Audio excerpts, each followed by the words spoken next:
The first time I brought Dogden downstairs, I was more nervous than he was. The sun was high, the air warm, and the world outside felt almost too big for a creature who had spent so long fighting just to survive. I crouched beside him, gently steadying his fragile body, whispering reassurance as if he could fully understand every word. "It's okay. You're safe now." His body trembled slightly, not from fear alone, but from weakness, the kind that comes from days, maybe weeks, of hunger, illness, and neglect. Back then, Dogdan was barely more than skin stretched over bone. His fur was patchy, his skin inflamed and peeling in places where mites had once ruled unchecked. He didn't bark, didn't resist, didn't even try to run. He simply endured, like he had learned long ago that resistance only made things worse. And yet, despite everything, there was something quietly resilient about him, something that refused to break. Now, 10 days later, I stood in the sunlight watching him lie on the ground, his thin tail wagging with a happiness that felt almost too big for his frail body. He had run a little just moments before, not far, not fast, but enough to prove something important. He was still here, still trying, still alive. I knelt down closer, using the bright daylight to inspect his skin. It was something I had been doing every day, searching for any signs that he was getting better. And today, for the first time, I saw it clearly. Beneath the damaged patches, fresh, healthy skin had begun to emerge, pink, delicate, and new. Before, his body had been covered in rough, scabbed areas, thick and angry looking. Now, those patches had shrunk. What used to be large, painful sections had turned into small, fading spots. "Hair's healing," I murmured to myself, more relieved than I wanted to admit. Dogdan shifted slightly, stretching out his body as if the warmth of the sun was soaking into his bones. His tail wagged again, slower this time, content. It was such a simple movement, but it carried a weight of meaning.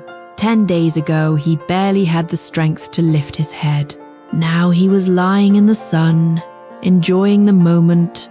He suddenly got up and began walking away from me. At first, I thought he was just wandering, maybe curious about something in the distance. But then I noticed the direction, the slight urgency in his steps. "Oh, I see," I laughed softly. "You're being polite." He kept walking, farther than I expected, putting distance between us before finally stopping. It took me a second to realize he didn't want to relieve himself near me. Even in his condition, even after everything he had been through, he still had that instinct, that awareness. It wasn't something taught in 10 days. It was something that had always been there. "That's actually kind of amazing," I said quietly. I stayed where I was, watching him from afar. I didn't want to interrupt. There was something deeply human about that moment, about giving him space, about respecting that small, quiet dignity he was trying to hold on to. When he finished, he didn't come back immediately. Instead, he lingered, standing there as if thinking about something. I found myself wondering what went on inside his head. What did a dog like him remember? Hunger, fear, cold nights with no shelter?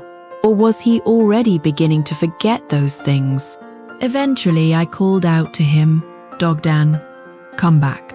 He turned his head, ears twitching slightly. There was recognition there now, not confusion, not fear, recognition. He started walking toward me, slowly, each step deliberate. It wasn't the speed that mattered, it was the intention. "Good boy," I said softly.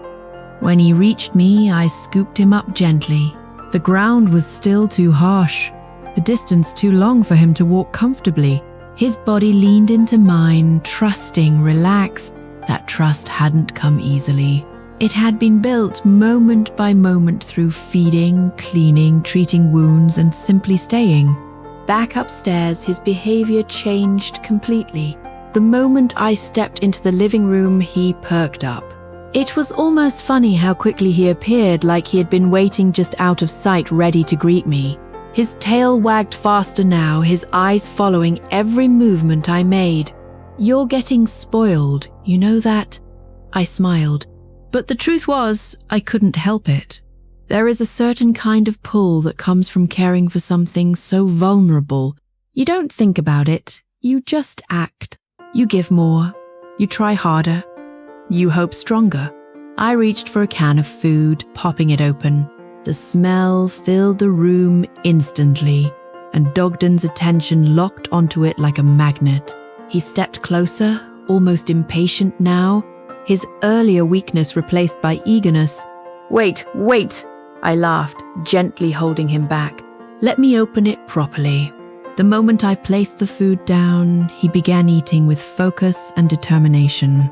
Not greedily, not messily, but completely, as if every bite mattered. And maybe it did. For a dog who once didn't know where his next meal would come from, food wasn't just food, it was security. I watched him finish everything, leaving the bowl spotless. Nothing wasted, I nodded. Good habit. But then came the part I had already expected. He looked up at me, tail wagging, eyes hopeful. "Don't even think about it," I said, half amused, half firm. "That's enough for now." He didn't move, didn't look away. If anything, his tail wagged harder. "You just ate," still staring. "You want more?" Tail wagging intensified. I shook my head, laughing softly. "You're not fooling me. We're not overfeeding you." He siddered eyes, actually sidened, slowly sat down, though his eyes never left the food area. Moments like that, they were small, almost insignificant to anyone else. But to me, they meant everything. Because 10 days ago, there was no tail wagging, no curiosity, no stubborn little personality trying to negotiate for more food. There was only survival. Now, there was life. Later that afternoon, I sat quietly, watching him rest. His breathing was steady, his body relaxed. Occasionally, his tail would twitch in his sleep, as if he were chasing something in a dream, something better than whatever memories he once carried. Healing, I realized, isn't just about medicine. It isn't just about cleaning wounds or feeding a starving body. It's about time, about patience, about staying. Dogdan still had a long way to go. His body was still thin, his strength still limited. There would be more treatments, more careful feeding, more days of watching and waiting. But the hardest part, the part where survival hangs by a thread, that part was over. Now, he wasn't just surviving, he was learning how to live again. And maybe, just maybe, that wagging tail in the sunlight was proof that even the most broken beginnings can still lead to something whole.